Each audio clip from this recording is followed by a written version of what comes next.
Ah, my love for Jank is keeping me from going back to rank right now. I like playing Yu-Gi-Oh! Competitively, but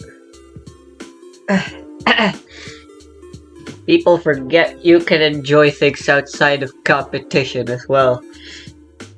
It is hard because playing Yu-Gi-Oh! Casually, like there was a video with MBT where he was talking with a bunch of other Yu-Gi tubers, where someone was describing their experience with playing Yu-Gi-Oh! Casually, where since it was just between the two of them, their meta developed, and as a result, all the anti-meta blowout cards, like for an obvious example, would be like Dimension Shifter, right?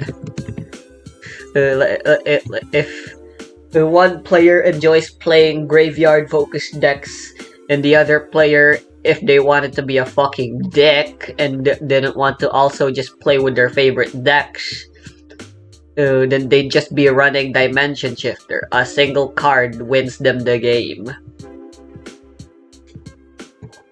Or maybe you're a ritual deck like I am.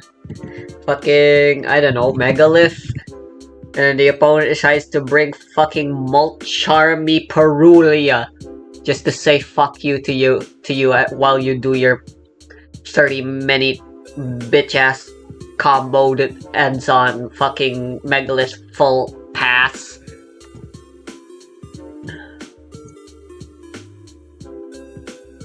And then you have me. Rather than dealing with other people deciding to be bitches in a casual environment, I'm just gonna play against myself. Forever. I'll probably bring this. Apparently, there's been a lot of development in the meta. You might have noticed. This is my new list. I don't play strikers anymore because let's be honest, that those cards weren't doing jack squat, and I'm playing a million bestials now, so there's even less chance of me winning with my Drytron deck against my favorite deck of the format at the moment. And you might have noticed Detonator is in this fucking deck despite the fact that we're not even running a single level 4. That's because apparently people are running this weird ass board breaker I've never heard about. Metal Tronus. So it's an infinite imperm, or I guess more accurately, it's a forbidden chalice where you can special summon. So it's basically one of those anti-meta call crossout designator style type bullshit. Where if there's enough homogeneity in a format, then these kinds of cards are useful. Anyway, I just formatted everything. And if I wanna go play some jack matches with myself, I gotta go re-export everything. Okay, let's see if I can fucking send.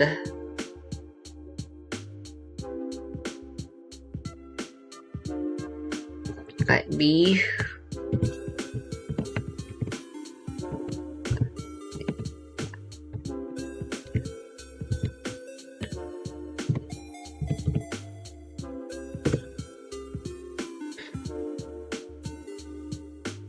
There's no reason I have to fucking manually get the zips. Like, God, why is it like this?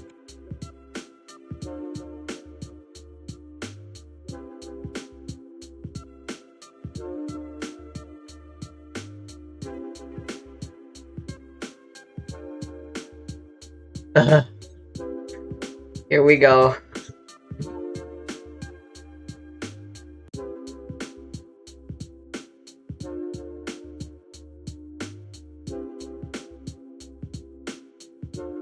Malice.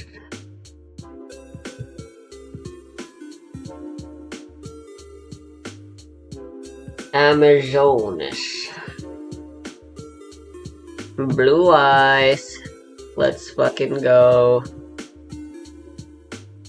Honestly, why not? After I play this Jack match, I'm gonna fucking go online with. I'm gonna go on rank on a single rank match with Malice. Let's see how people in YG Omega's dealing with the current format.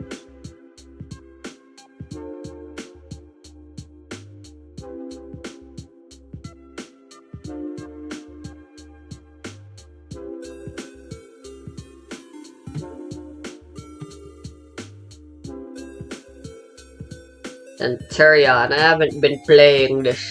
It was a cool anti-meta choice back in Snake Eye format, but now it's still technically good, but no one really cares about it anymore at the moment. The synchro deck people would rather be playing right now is the Diabell thingy, White Forest, and fucking Tenpai for some goddamn reason. Good fucking lord. Why? Fuck off with that. You know? I like Centurion, but I much prefer fleshy boobs over metallic boobs.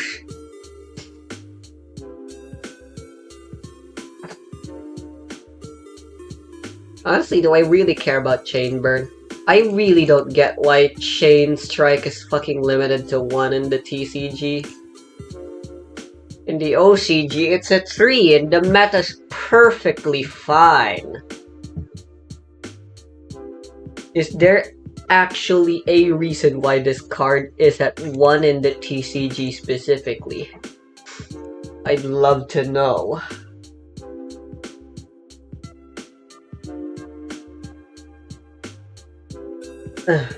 So many cards can come off the ban list and not really affect anything. Zodiacs. Actually, Zodiacs might be a bit of a problem now that Ryzeal's in the format. Isn't that another Rack 4 spam deck?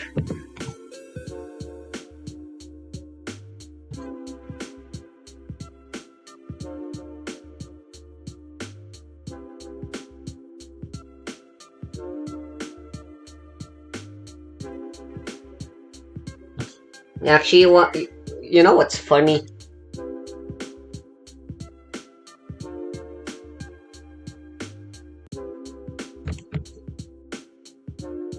This is a fully fledged out deck, right? Yep, it sure is. A lot of the rogue decks I've cooked up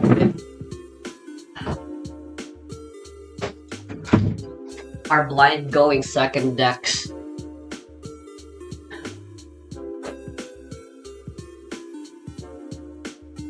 And I just think that's really funny.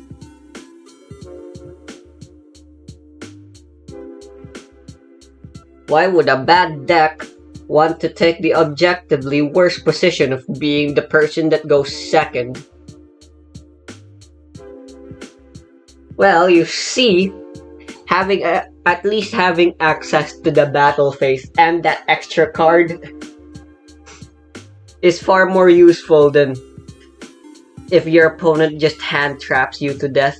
You'd rather get negated by on-field monster effects to death than get negated, rather than get hand trapped to death turn 1, you know, with rogue decks.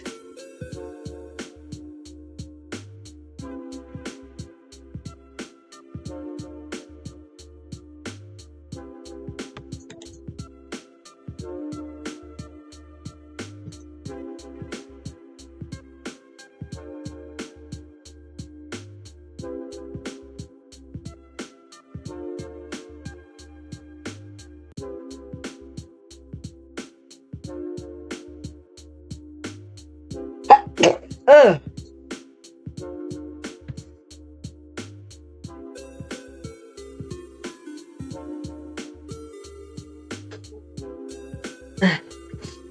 The worst part is I can't play Metal Tronus in this deck. Retrons don't have a lot of overlap between the two meta deck contenders at the moment. Plus, if you're not playing meta yourself, a card like that isn't really useful in your non-meta deck. If you're not playing the deck that sees over 50% of the representation, then really your deck building shouldn't be revolving around something like that.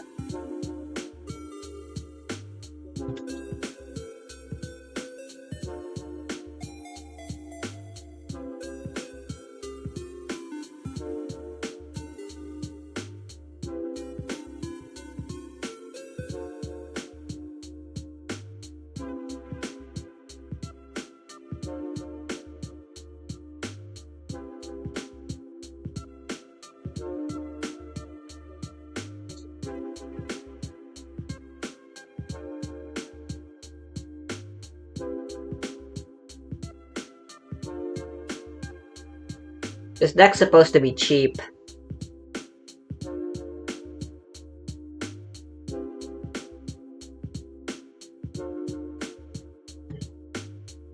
Anti-meta.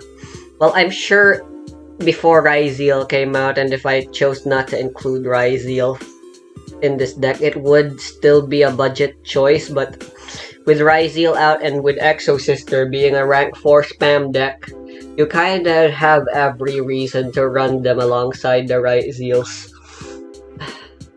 If you want to play Exo Sister in the modern meta.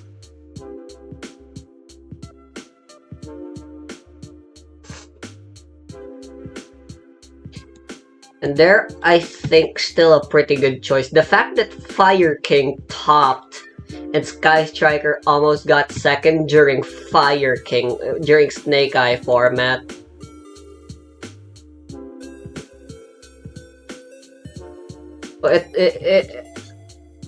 It'd be disingenuous. I'd be straight up lying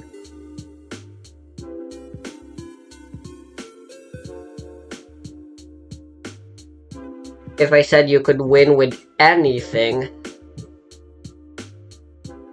But at the very least, it does show that effort goes a long way into letting you win. Like, there's more to competitive success in Yu-Gi-Oh! Than just playing whatever is at the top. Because people don't understand. Are you meta? You aren't meta because you're in the list. You're in the list because you're meta. Wait, should that be the other way around?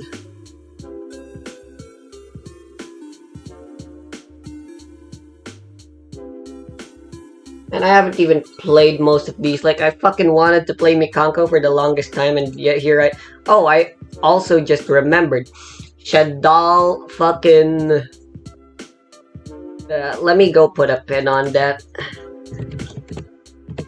Prediction Princess. Ugh.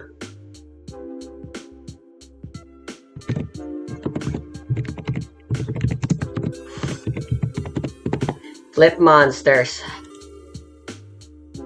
Plus rituals. There are plenty of flip-based decks. Like, what's it called again? The one that plays a lot of flips. Mimighouls. And those ones are way stronger on account. Well, I mean, I could Prediction Princess Mimighoul, but at that point, why aren't I just playing pure? You know.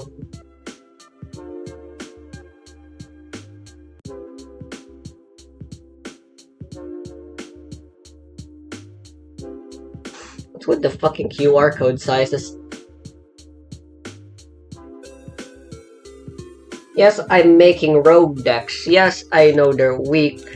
But that's not gonna stop me from building them to be as powerful as they reasonably can be. Where's the fun in just jamming in your favorite cards?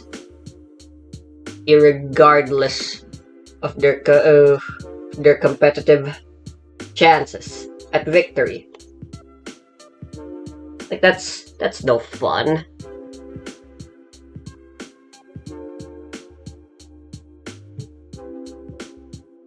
You'd get just as much enjoyment just collecting the cards and salivating at how pretty they are.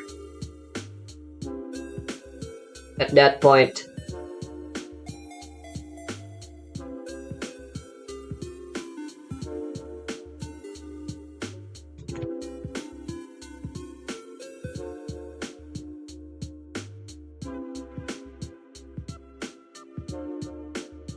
Honestly, if Fire King can top, then Marincess can top too, honestly. Like, no joke, I seriously think Fire King and Marincess are at similar power levels. You know what? Why don't I test that? I'm bringing back Megatron Ruin. Yes, it's one of those blind second decks I was talking about. Essentially, the plan is to just board break.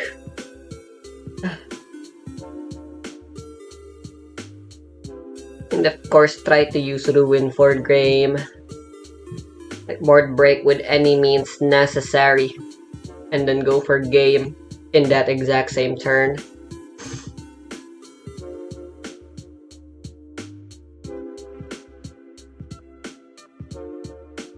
But, the thing is, you really want to open at least one Megalith name in your starting hand. In order to get any good combos out of Drytron Megalith. But at the same time, it's not worth running so many Megalith cards, because what if you don't draw any Drytron cards? Then all you have are fucking literal bricks. You know, because they're rocks. They're rocks that do nothing when you draw them.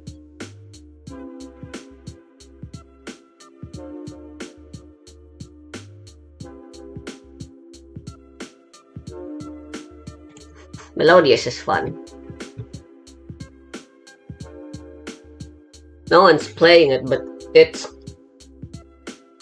clearly has metal.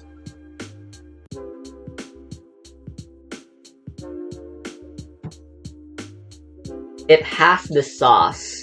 Nobody just wants to bother with it. Which I think is a little sad. Goblins, similarly, are also pretty cool. I mean, not if it's fighting against Malice, which I guess... Yeah. Yeah. Well, against Raizu, which is clearly the more popular thing anyway. And yeah, it has a pretty good... It's at a pretty good position as well.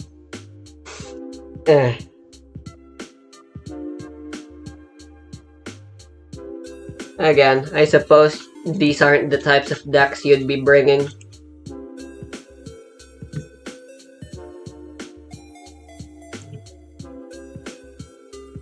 At the national level.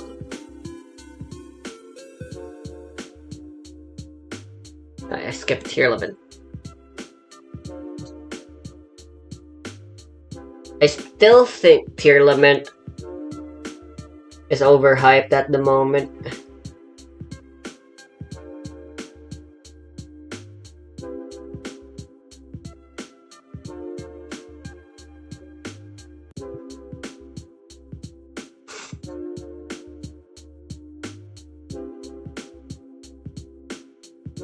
Traptrix could have been just as good, could be standing at just as good a chance as Exo Sister.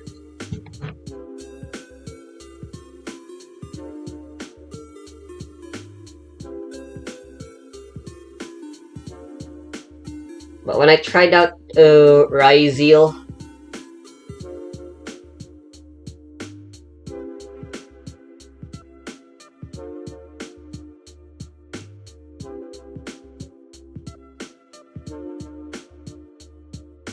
with Traptrix, I was a little disappointed. pure is still the better way to go about trap tricks. And unfortunately, pure trap tricks doesn't do enough at the moment. Especially if you go second.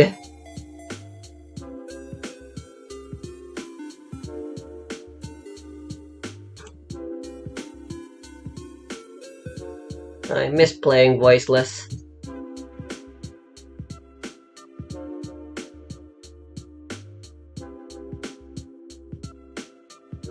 Voiceless Voice and Dogmatic are both really, really cool.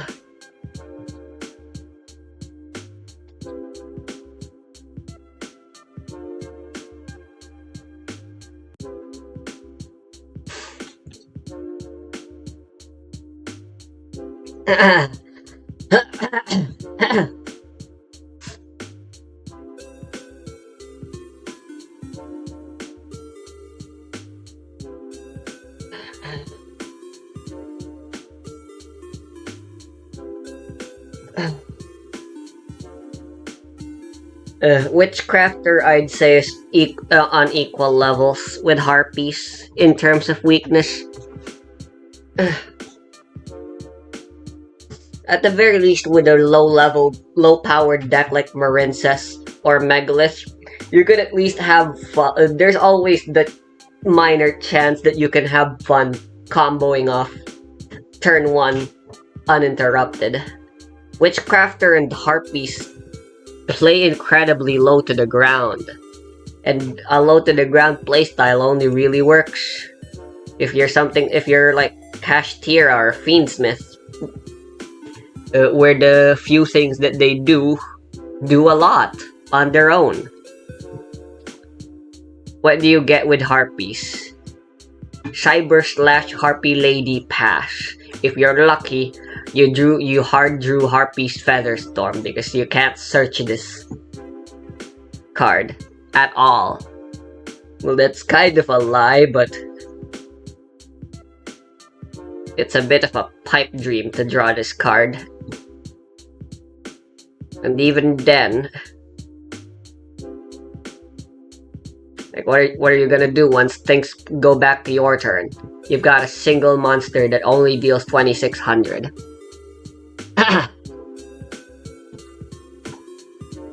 If they really wanted to avoid any kind of damage because, maybe they're afraid of losing to time, they can literally just fucking place down one of their hand traps. Just set it. And bam, you couldn't even deal damage.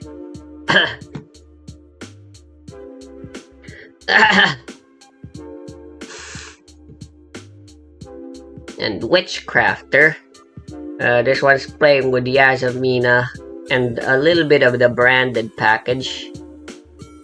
This lady right here is your end board. Well, your end board is like Vice Street plus Vice Madame, which, I mean, you do end on a little more. You do combo a little bit longer than the Harpies, but ultimately they do even less than Megalith with their end board still.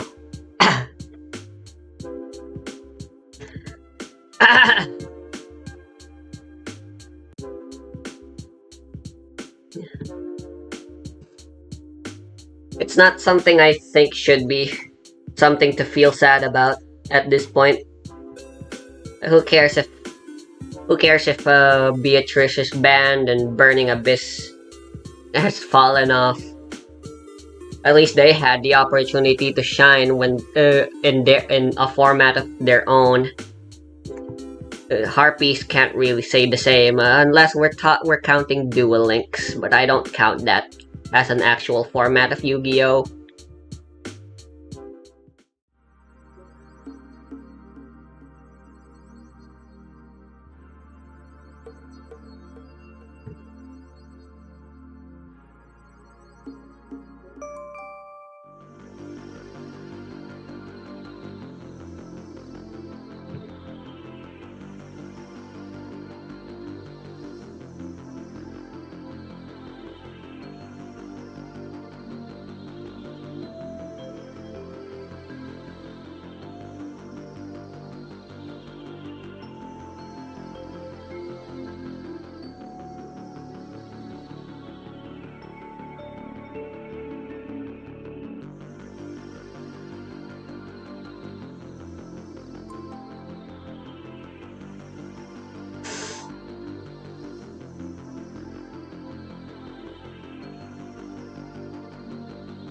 There's fun to be had in enjoying weakness for weakness's sake sometimes in a card game.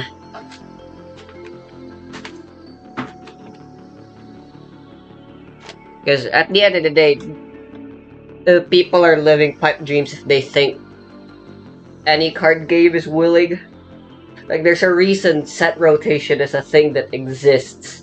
Yes, card games with set rotation can claim that they're avoiding power creep this way, but at the end of the day, set rotation is literally just to make sure people still buy more product. And if you take away all corporate greed, what's left is the casual environment where everything is allowed and fun. Even if it isn't the most balanced place to be in.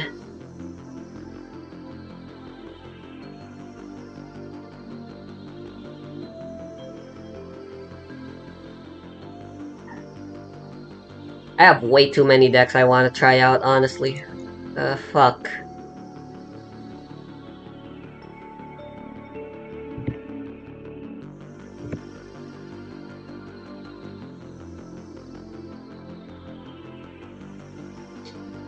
They still want to build this Prediction Princess deck.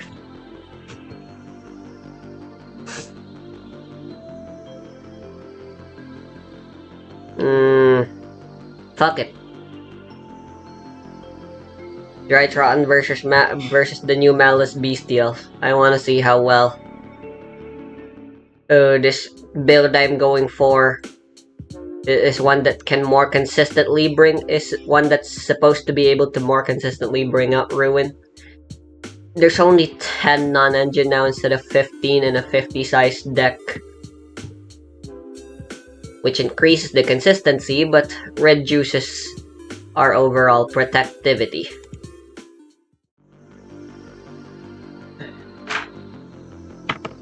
But what can ya do? Other than pray you go first and don't brick. Which we did. Let's go.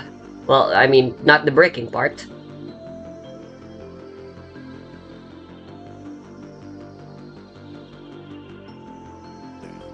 A third of the ad is showing you the game they want you to buy, and the rest is watching a fat man eat.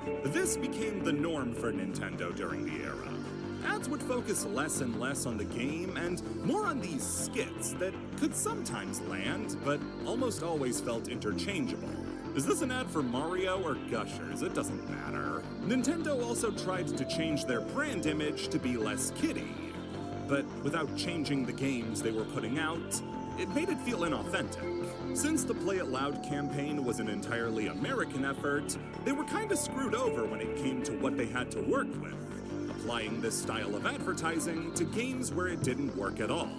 Yo, you f***ing bitch! You wanna play some Uniracers? The worst one of these has gotta be the Killer Instinct commercial, where the whole hook is that they're swearing in a Nintendo ad.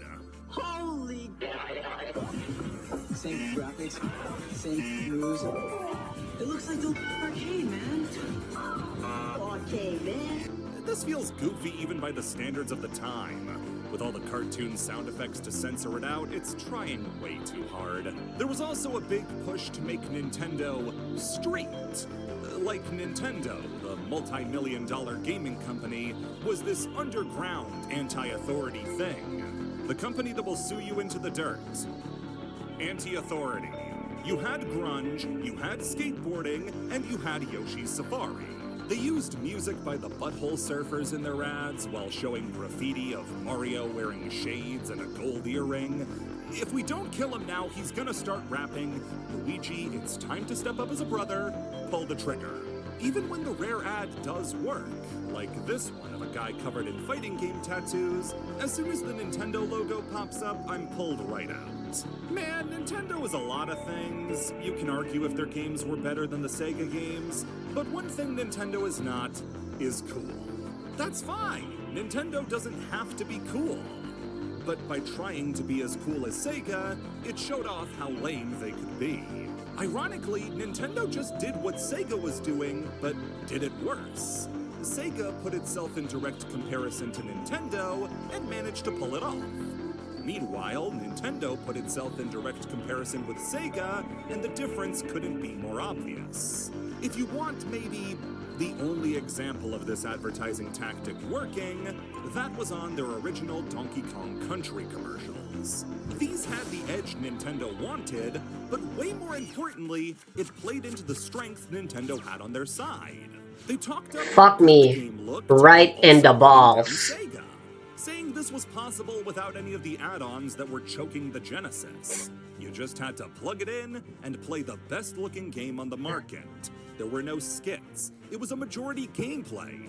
This is everything an ad campaign could have been. But now, what if instead Kirby killed people? I'm sure we're all familiar with the fun fact that whenever Kirby games come to America, they alter the box art to make Kirby look angrier compared to Japanese Kirby. It's a common fact among Nintendo fans at this point. But did you know that this was largely based on the initial advertising that Kirby got in America in the Play It Loud campaign? Looking back at the ads put out for the first few Kirby games, like Dreamland, Adventure, and Superstar, they tried to show that Kirby fucked. Kirby fucked often, and Kirby fucked with the door open. Instead of banking on the simplicity and cuteness of Kirby, they went in the opposite direction and showed him getting into bar fights, getting arrested. And maybe that's why Kirby hates being in America so much. They treat him like a criminal. Uniracers might have been bad, but this really shows what the problem with Nintendo of all companies trying to advertise like this was. It's Kirby. He's a marshmallow who eats stuff. It wasn't even bestial. People were buying Kirby games based on how much ass he kicked. If you want to talk about games done zero favors by Nintendo's terrible ads, though, there's no one who got it worse than Earthbound. We all love Earthbound. By which I mean if you've played an indie RPG in the past 10 years, you love Earthbound. It's the definition of a cult classic. A game that went largely under the radar when it came out, only to be rediscovered and appreciated as a phenomenal game. Except to become a cult classic, you gotta fail first. And oh, did Earthbound fail? 140,000 units sold wasn't much compared to Donkey Kong Country's or Link to the Past's million units. Why did it fail? Well, a lot was working against it, really. It was a new property, it's extremely quirky, and it was released near the end of the SNES's life cycle. However, there's no way to argue that a factor in it wasn't Nintendo's $2 million marketing effort that went alongside it. With all that money, you might expect them to come up with a good idea. Our game sucks. Buy it, please. This game stinks. That's how the marketing team decided to sell Earthbound. By focusing on how if the game's monsters were real, they would probably stink.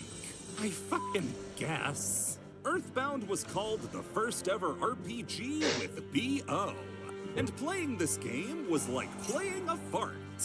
That's great, thank you. A key part of the branding for Earthbound in print ads was scratch and sniff. Scratch the monster, smell what it smelled like. Oh, shit. The scratch and sniffs often used scents like old meat, burnt fur, and cologne to represent the monsters, all of which intentionally smelled really, really bad. They even included some cards like this in the strategy guide for the game, which came with the game. I get it. Earthbound's earnest and wacky charm was going to be hard to market. But this was such a misguided attempt, it's no wonder people didn't want to play it. After the Play It Loud campaign ended, Nintendo was able to swing back with the N64 ads, which are generally pretty good. Though they would occasionally slip back into the schlock for stuff like the Game Boy Advanced ads, where a mouse f***ed a Game Boy. Oh, I get it. It's like Pokemon, I get it. When the SNES Classic was released, though, Nintendo decided to have a bit of fun and go back to the Play It Loud style of advertising. This sums up what Play It Loud really was. It wasn't something Nintendo was ashamed of, or that negatively impacted the company. It's a series of ads made for the times that just didn't age well. But they were never really meant to. They worked for the time, and then they were done. And in the end, it's now a kitsch artifact of a bygone era. Now, the next major company to enter the video game race was Sony with the PlayStation. And there was a stretch of about 10 years where PlayStation was untouchable. The previous two PlayStations were huge successes. PlayStation was backed by Sony, and with a company as large and as old as Sony, there were no growing pains with how to market this thing. From Crash Bandicoot calling Mario a pussy to ads directed by David Lynch, PlayStation had ads that were slick, modern, and cool. That's why, when it was time to move on to the 7th generation of consoles, Sony saw no way they could lose. They didn't just win the last console generation, they knocked the previous big dog out of the hardware race permanently. And they had a market that Xbox couldn't joke about entering. After the GameCube, Nintendo never tried to be the frontrunner in terms of hardware ever again. They knew they just couldn't win in that regard, and the Xbox could just about hang with the GameCube. PS2, meanwhile... No need to say where this confidence came from. With everything going in their favor, they decided they could get experimental and do whatever they wanted. They sat a girl down in front of a camera, made her look like a goddamn alien, and still sold 100 million units. What could happen? What happened? So the PlayStation 3 was hot off the heels of the PlayStation 2, best-selling console of all time, and they would scam your mother into buying more if it meant they didn't let the Switch win. That meant the pressure was on when it came to making something spectacular to follow it up. Because if it didn't meet standards, people would just keep playing the PS2.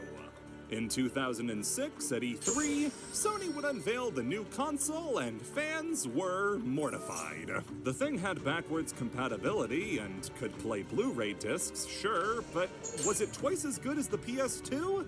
They priced it that way, so it damn sure better have been. You were getting a lot more for your money, but how much of it did you really need? 4 USB drives? A flash card player? And if you thought you could make do with just buying the $400 PS3, you better have been happy without HDMI or wireless internet. Here are some RCA cables to hang yourself. Plenty of games were revealed, like the stupid fucking Crab Weak Spot game, but that's pretty much all it got. PlayStation 3 has no games was a phrase for a reason. Thanks to the cell processor setup that Sony was pushing, being super hard to develop for, loads of games would skip a PS3 version. And those that didn't would often run much worse than they would on PC or Xbox. What should have been a slam dunk for Sony was turning into a nightmare fast. As they had screwed up the reveal of the PS3 so badly, people were wondering if they were out of the race before a race even began. But it could be saved. All that had to be done was they had to market the hell out of it and do it smartly. Fluff up the positives, downplay the negatives, and maybe we can all go home tonight. Oh man, I thought you said, show a baby hell. The early PlayStation 3 ads are some of the first that come to mind when people think of bad video game ads. These things were, at best, weird. Having a PlayStation 3 floating in a room and some objects interacting with it. See, just describing the format and I already sound stupid. Yeah, I remember watching that ad actually. It showed up in Philippine commercials, Philippine television commercials. It had motion controls. It was fucking weird. It was like, what the fuck did they want me to feel when I watch this? Laughing, crying, shaking all over the place. And that's the ad. Now, the other two were at least pretending that they were selling features of the PS3. Like, oh, it's so smart it can solve a Rubik's Cube. Or it has motion controls, which can crack an egg. But the baby one has no express purpose or feature it's selling. I don't mean that I can't understand what it's saying, it has no express purpose. Peter Dill, vice president of marketing for Sony when the ad was released, stated that the ad was meant to act as a Rorschach test, being vague enough that whoever saw it could draw the conclusions from it they wanted. There was a lot of discussion about being provocative for provocativeness' sake. It was an ad that was not intended to convey everything you need to know about a PS3, but just get people talking. This whole stance was a walk back from an earlier interview with Peter, where he very clearly outlined what the ad was about and what it meant. Emotion is a big part of the category. The whole thing behind it was, look at this wide variety of emotions the PlayStation 3 can elicit. The other theme we're setting up is that the power of the PlayStation 3 is so awesome that anything placed in close proximity is witness to this awesome power. So this baby doll is whipsawed through a gut-wrenching range of emotions, from laughing and crying to reverse crying. This ad campaign would end up costing Sony over $150 million and accomplished nothing but taking a product people weren't confident in and sapping even more consumer trust from it. These ads were avant-garde and meant to feel expensive, but they came off as pretentious, confusing, and with the baby ad especially, scary. The PlayStation 3 wasn't a product with enough goodwill to pull something like this off. The PlayStation 2 asks you to buy a PlayStation 9, people said, well, goddamn, it's gotta be a good idea. PlayStation 3, though, was fighting an uphill battle with people after that disastrous press conference, which is probably why none of these ads ever mention how much a PS3 is going to cost. Sony, though, was extremely confident that this would get people talking about the PlayStation, and took out ad space during Game 4 of the 2006 World Series to show off the baby ad. I've seen people argue that since this ad is memorable and we're still talking about it today, that means it works and it was a good ad, but I have to disagree. We still talk about it, sure, but what are we talking about? We're not saying, wow, that was really the ad that sold me on a PS3. We're all saying, what the hell was up with the PS3 baby ad? Like I said, ads are at their worst when the ad is more memorable than the product it's selling. And in this case, yeah, that's undoubtedly what happened. If the PlayStation 3 was all they had to deal with, though, that would be one thing. But they also had another console out at the same time, the PlayStation Portable. The PSP commercials when the console was just starting emphasized what the PSP did best. It was a weaker, portable PlayStation 2 that could play games, movies, music, and connect to the internet. This was the easiest sell in the world. Sony chose to market the PSP with these strange charcoal animations, with each one having a different animal talking about how portable the PSP was. You know how the PlayStation 2 is like a nut? What the hell did you just say to me? Well, the PSP is like a nut, except you can take it outside. You'd have mice saying the PSP was cheese you could listen to outside, dust bunnies saying PSP was carpet you could watch outside. Really, it was the same ad over and over again, they just changed one or two words in the script. You probably only know about the squirrel one, but did you know that Sony actually ran with these guys as the mascot of the PSP for a while? They made loads of ads starring all the characters in these commercials, talking about the PSP and the way only the early 2000s could put it. Man, these graphics are not. Yeah, they got more flavor than a pistachio, no doubt. I'd whip you head to head. What? World, please. Hey, hold on a second, man. I don't wanna smooch your new love that you love better than ladies, but are you gonna hold all that photos, downloads, music on your PSP? That's just crazy. You think Jackson has a sister? Yeah, I bet she's smoking like that. That's on open fire. Yo, I'd hit that. I'd hit that. I'd hit that. I'd hit that. I'd hit that. Daxter for PSP. I'd hit that. Sir, the PSP sales are massively underperforming this quarter. What should we do? We have to fuck the PSP. The exaggerated accents and art styles of the commercials feel like an attempt to emulate early Flash animation and try to get people to see the PSP as cool and hip. But just like with Play It Loud, people can see through fake coolness really easily. Give one thing to Nintendo, though, their attempts to look cool were misguided dad lame. The PSP's attempts to be cool were corporate. They would do much more viral marketing as a part of the PSP's ads, including going to real graffiti hotspots around San Francisco and New York, and putting up these pieces that featured PSPs and Helmet from Psychopomp. This ad was so poorly received, it actually crossed the aisle between local governments and graffiti artists, with the governments hating it because it was graffiti, and the artists hating it because it was corporate and used neighborhoods as advertising. In the UK, they had these simplistic ads that would describe scenes instead of showing them off with pictures, with one of them being placed in front of subway tracks saying, "Take a running jump here. Buy a PSP not an ad, it's chemical warfare.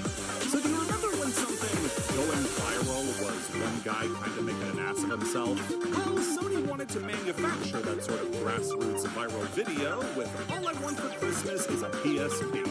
They created this story about a Sony superfan who made a website all about how excited he was for Christmas because he could ask his parents for a PSP. And to show it off, he made a music video for a rap all about wanting a PSP.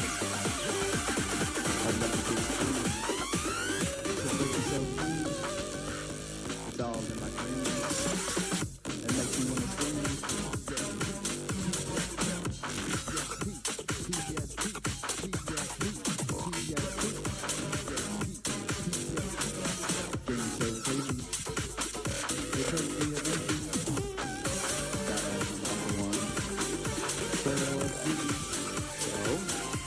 There's a lot. He's got enough cash for a money spread, but is still talking about how he needs to ask his parents for a PSP for Christmas. He somehow came into possession of just the front of a PSP case. He has 2 shooting locations, including the worst mock-up of a living room you've ever seen, and an abandoned Serbian hospital. There's a portion of the song where he just fucks a ladder. Sony was so embarrassed by the whole thing when people learned it was corporate, thanks to the advertising firm leaving their name in the URL, they attempted to scrub the entire internet of the whole campaign. Only to learn you can't really do that. So why was Sony making all these mistakes? Why was their ad output so bad this generation? Well, I have to speculate just a little here, but I think I have a good explanation. Sony got cocky. The PS2 made them top dogs in the industry. They had killed off Sega, put Nintendo in their place, and Xbox bounced off of them like they were bulletproof.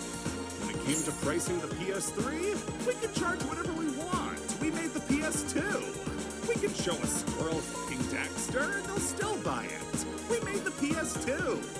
When Sony reported a $2 billion loss following the year of the PS3's launch, it was a wake-up call that they couldn't get away with anything, and the company was thrown into a massive spiral. From here, Sony would undergo the now famous PS3 renaissance, ending the generation in a way that wouldn't let you know that they started it in the worst place possible. On the hardware front, they trimmed a lot of the chaff that wasn't really necessary for the console. And with the decreasing price of processors, they were able to bump the price down to what it should have always been, $299. To coincide with the price drop, they would also roll out a brand new series of ads featuring Kevin Butler, a fictional employee who would big up all the best features of the PlayStation in some pretty good ads. These were a total reversal of their previous efforts and worked great. They were funny, to the point, and had a consistent voice and face thanks to Kevin. Kevin Butler would become something of a PlayStation mascot at the time, and would go on to star in about 40 ads for the PlayStation. Even though it might seem like just an advertising campaign, it's not unreasonable to say that he was a huge part of the PlayStation's late generation renaissance. Where the hell was he in PlayStation All-Stars? Now with Nintendo and Sony handled, that leaves just one major company left, and it's the one whose marketing woes hit them the hardest. As Sony floundered in the early days of the 7th generation, Xbox took the opening at the top with the 360, being far and away the best-selling Microsoft console of all time. Top, in this case, is relative because the Wii beat both of them comfortably by at least 20 million units, but it's rude to include them. They had grandparents on their side. The 360 had every advantage going for it. They had the hardcore market with games like Halo, Gears of War, and for a time, Mass Effect, while also bringing in the casual crowd with Forza and various sports games. I know Madden was on both Xbox and PS3, but there's like this mental block in my head that I can't visualize a PS3 version of Madden. For me, the Madden player base will always predominantly be Xbox.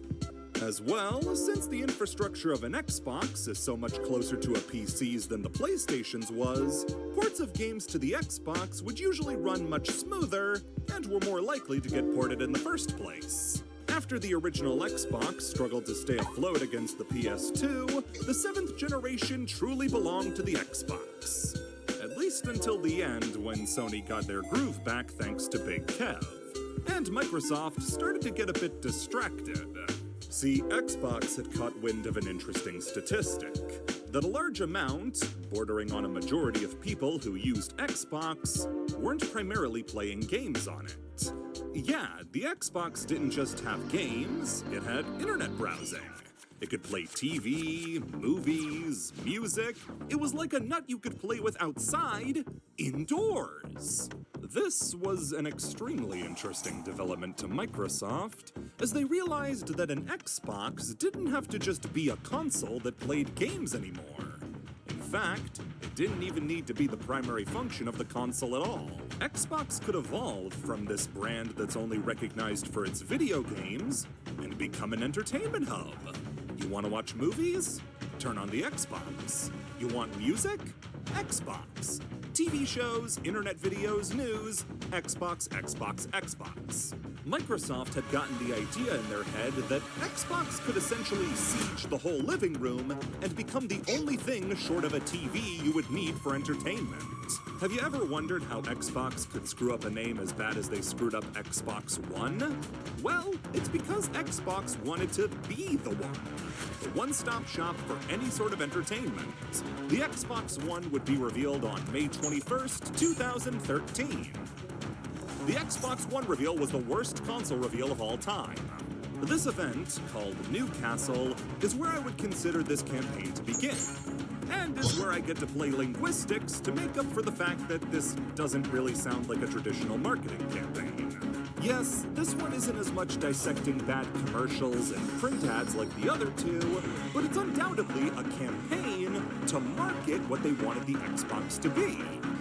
Call it a rebranding or whatever you want, but at the end of the day, a lot of what got people mad came down to the marketing of this change. The Newcastle event focused almost entirely on the new TV functionality of the Xbox One, talking about how it could connect to the TV, how they would be making shows exclusive to the Xbox. One of the biggest features they revealed for the Halo machine was that you could look at the TV guide. A lot of the information about how this event went and how it was received by the wider Microsoft company is cataloged in Microsoft's own Power On documentary, which catalogs the history of the Xbox.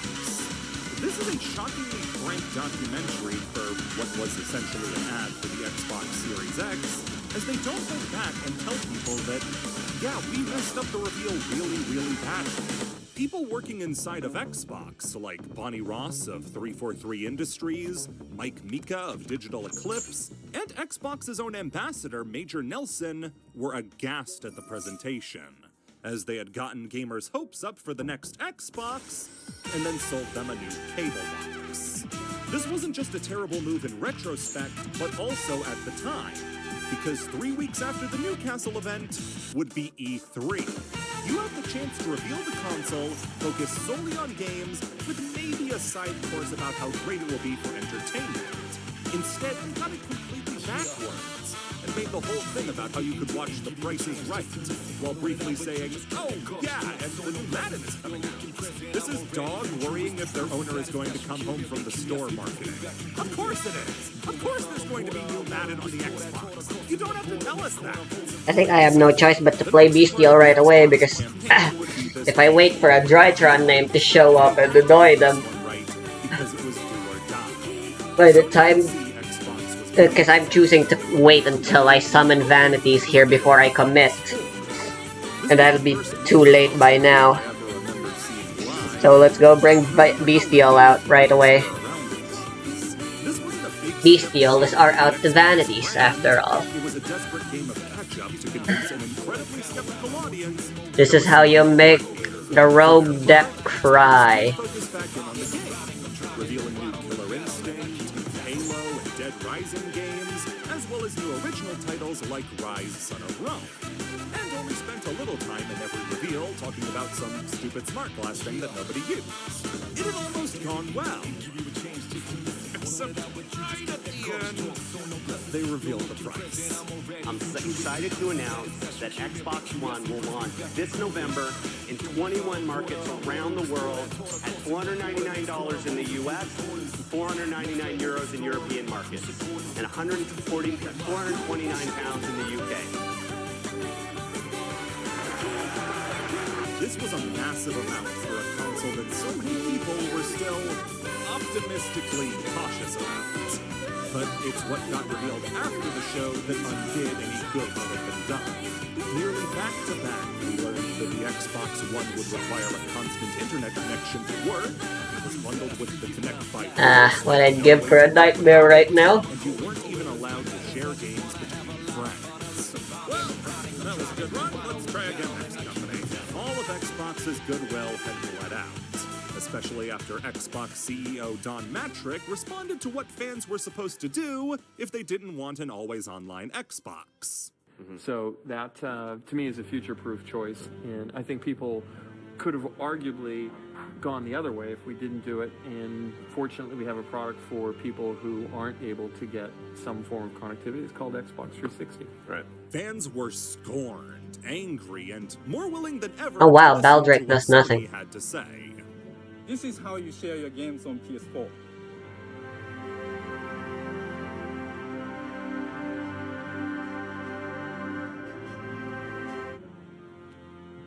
Thanks. Sony had knocked Xbox into the dirt with a flawless reveal of the PlayStation 4. Everything the Xbox One was, except $100 cheaper. Not focusing on television, and would explicitly allow you to do things the Xbox wouldn't. Hey, we have Netflix too. It isn't that big a deal. This led into a more traditional advertising campaign, and it was a reinforcement of what everybody was hoping it wasn't. These were ads where games were not at all at the forefront. You'd have commercials with celebrities sitting on their couch, playing Xbox, but also doing something else. They'd play I just realized, football, I but didn't cite in also Lancia. watch football. Oh right, I don't have Lancia here. Watch That's why. soccer, but then turn I on just- Dead Rising. It was clear that I was like, Xbox I wasn't want to interested in run just 0 focusing on hand traps games. They didn't feel for like this it was build. enough to sell the Xbox I just One as a do. game console. They had to show you everything else it could do. This didn't really matter to either side they were selling to, though.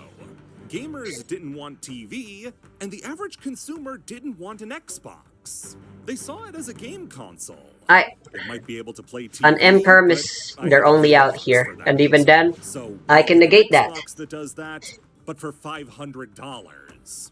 They didn't factor in that people aren't buying an Xbox to watch Netflix. They bought an Xbox to play games, and then watched Netflix on it. Xbox wasn't their introduction to using these different features, it was a supplementary way of using the console. So then why did the usage of Netflix and other apps skyrocket towards the end of the Xbox's life cycle? The Kinect! It was the Kinect's fault. Microsoft had gone all in on it, and there were no real games published after the Kinect was released because they had focused all their attention on that. Any time or effort that would have gone into with making a new vanities, original it's in our game best that would have been interest worth to playing not on your activate Xbox any that effects you couldn't willy-nilly, get because anywhere if they else have was spent triple on Kinect tactics, Star Wars. For we're as far as fucked. the PS3 had gone, the Absolutely Xbox had sunk fucked. just as far. Ridiculously Where there were fucked. new exclusives and fun Fucked in unique every games for the orifice of PS3 our towards body the end of its life, possible. The Xbox didn't have that. So now I have an Xbox, but I don't really want to Oh, let them play. So Don't I fall guess for I'll any use it for baits. Netflix. 'Cause that's exactly where what they this are. metric Nothing comes more. from. People didn't Nothing want to less. use their Xboxes for just Netflix, but Microsoft didn't give them anything else to use them for. In the first year of the Xbox One's existence, I could find just one ad that focused solely on games, featuring just one Xbox exclusive game in Sunset Overdrive. Everything else was multi-platform or a re-release like the Master Chief Collection. And every other ad from the time had games put to the side to showcase football or movies. Both things that do not require an Xbox. Xbox had to right the course immediately, especially after Don Matrick, the CEO who said that anybody without a good internet connection, like, The military could go fuck themselves, left the company before the new Xbox could even launch. I'm not even joking. When asked about the online connectivity of the Xbox One, he singled out the military as people in particular who wouldn't get to experience Xbox One. I mean, seriously, when I read the blogs and thought about who's really the most impacted, there was a person who said, hey, I'm on a nuclear sub. Right. And I don't even know what it means to be on a nuclear sub, but I've got to imagine that it's not easy to get an internet connection. Yeah, come to think of it, those people on nuclear subs have it too easy. They don't deserve Dead Rising 3. Phil Spencer was introduced as a new CEO and tried to get rid of everything that wasn't working. The Kinect would no longer be required and then slowly phased out until its discontinuation in 2017. Xbox Entertainment Studios, a company established to help bolster the TV output of the Xbox One, was closed. And the assets used to fund the production of stuff like a Halo TV show, f***ing imagine, were put towards the ID Initiative, which puts smaller developers forward to help regain the trust between gamers and the Xbox. While this definitely restored confidence that Xbox was a game console, it did little to bring back people who had already cashed out and bought into the PlayStation 4. The PlayStation 4 would go on to beat the Xbox One 2-1, selling 118 million units to Xbox's 58 million. And the gulf remains today as the PlayStation 5 is beating the Xbox Series X 65 million to 28 million. There's a direct link in the failings of Xbox in the modern day and how much trust was lost by the marketing of the Xbox One in those early phases. Wow, Metaltronus isn't very useful against Rogue. With most of their attention now focused on Game Pass. No wonder rather than Fire Kick exclusivity fucking to the won. Xbox. Even saying Xbox and exclusive has become a rare occasion, as recently most Everyone was way too smart. Competitors' consoles too. There's reports that the next Halo game is gonna drop on the PlayStation as well. The unthinkable has become increasingly likely, thanks to them trying to integrate Game Pass more into Windows and ignore the Xbox Series X. This has led into a more recent advertising snafu with their This is an Xbox campaign. It's meant to showcase that any device with a screen could be an Xbox with the power of Microsoft, which is great advertising for everything except the Xbox. This just makes it seem all the more unnecessary to buy the actual console when I can just buy the game and then stream it to my phone. Even though they've definitely improved following the failings of the Xbox One, it's impossible for Xbox to ever get back to the glory days of the 360. It just can't. A large core of the audience who made that era a success have moved on. And now that libraries span years of downloaded games exclusive to that console, they can never come back. Not without starting over from zero. The Xbox empire might come crumbling down sooner than we expect. The first cracks were thanks to the market.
That's it, real. What you do? Devil with you. Blue leather. The ball to take us down. Three letters on the wall. Hello, well, you have lost again. Don't take it too hard. No surprise at all. Just the wrong rebel. We are more. Some born teenagers, yeah.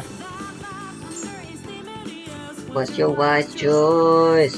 Defend it on your strangers. You have no chance, no. You do that right. Every heart still tight. No worries. This was all I can say about looking at things from a new perspective.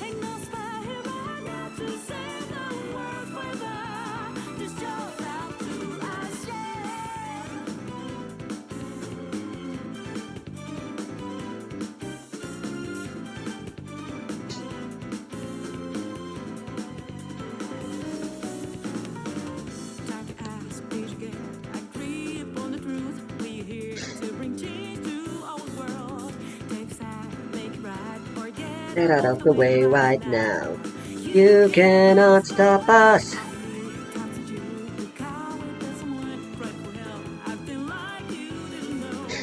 We won't accept excuses without such actions.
Shit, I didn't mean to banish.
Dun, dun, dun, dun.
How the fuck am I supposed to beat this?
Na na na na na na na. Na na na na. Na na na na na na na. Na na na na. Na na na na na na na na na. Na na na na na na na.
That went about as well as I expected. Honestly.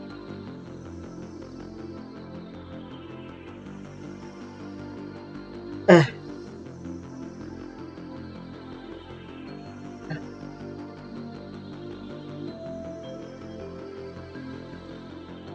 The Malice matchup is not very kind.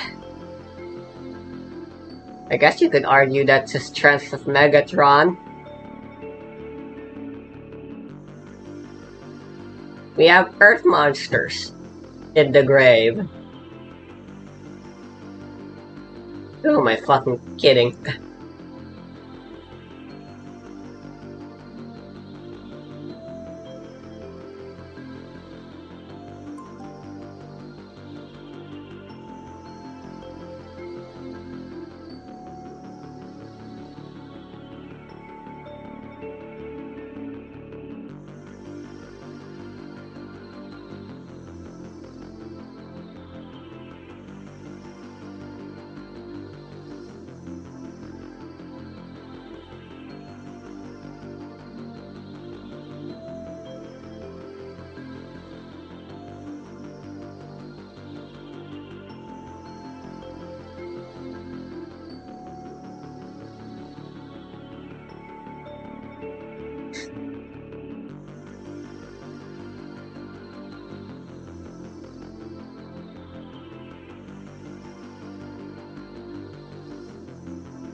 I haven't used Alpha Tuban yet.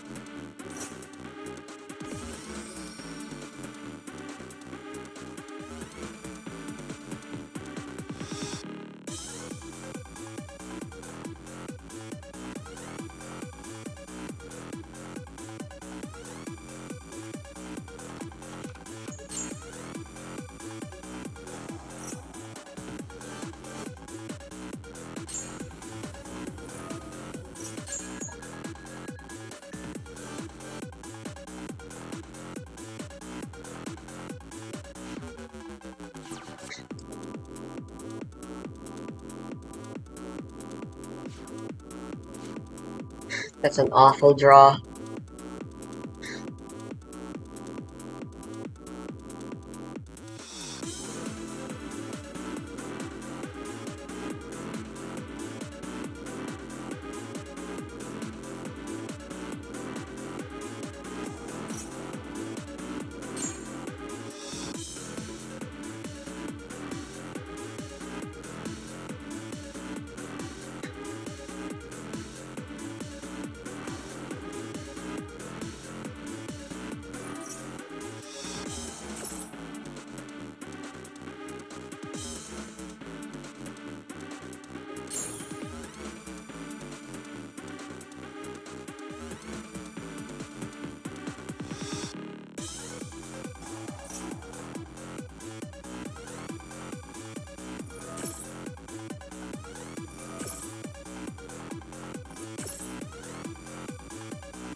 Oh right, Fusion Summon doesn't care, doesn't it? Fuck.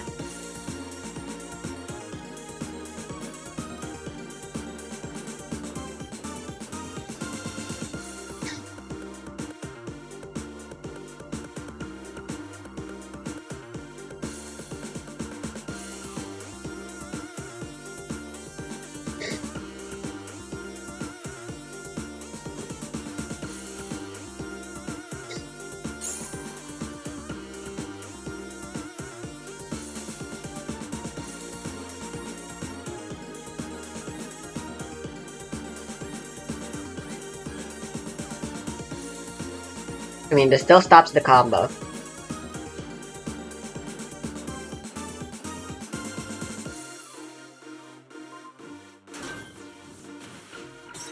I would have been able to do way more if I didn't stop this there. That being said, that's a lot of cards I'm giving the opponent. Maybe I should have ripped it a little earlier.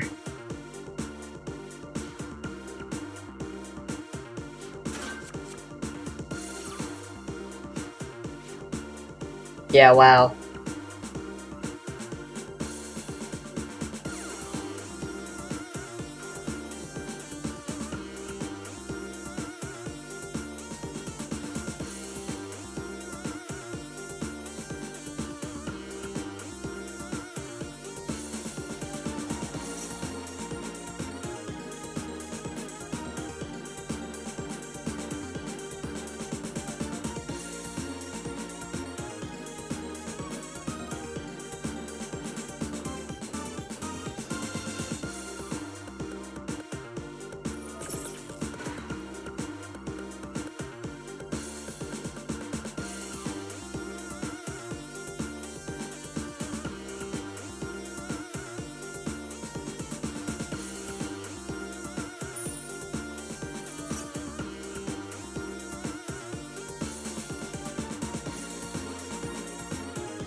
What the fuck? Is that free fucking... That's hilarious.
Ah, the side deck sucks.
I think I should have gone for the spell.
Wait, what?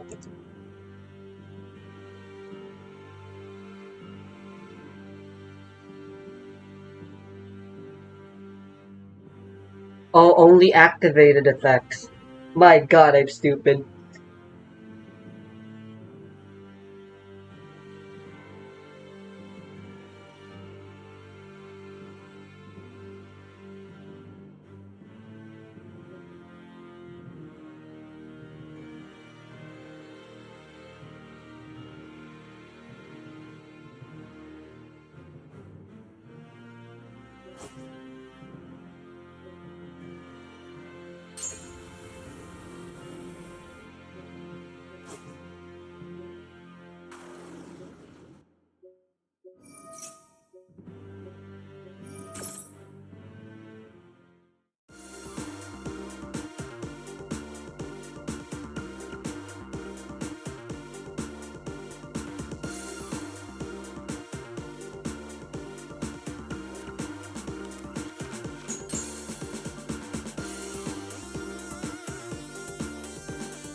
It's a war out there every day.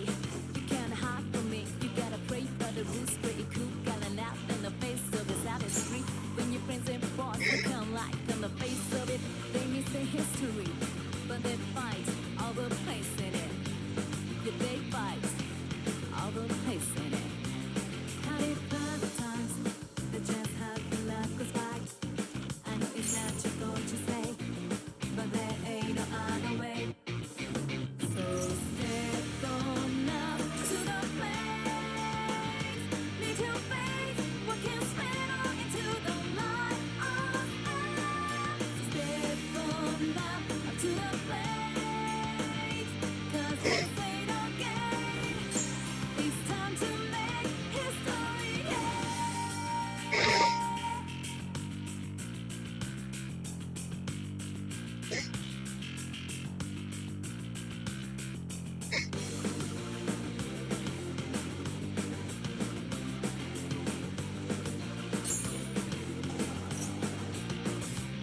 It's a war out there every day. You can't hide from me. You gotta pray for the rules. Pretty cool, calling out in the face of this out is free. When your friends and boss become like on the face of it, they miss the history, but they fight all the place in it. Yeah, they fight all the place in it.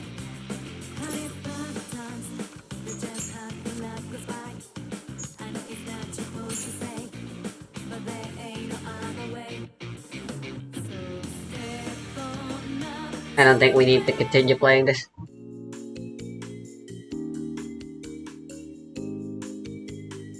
Right, well, as it turns out, as long as it's not an AI, tier limit is indeed still pretty powerful, but I don't know.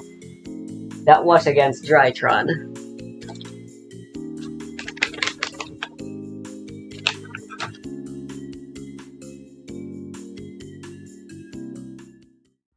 I'm playing under Lilies now, or Magnolia.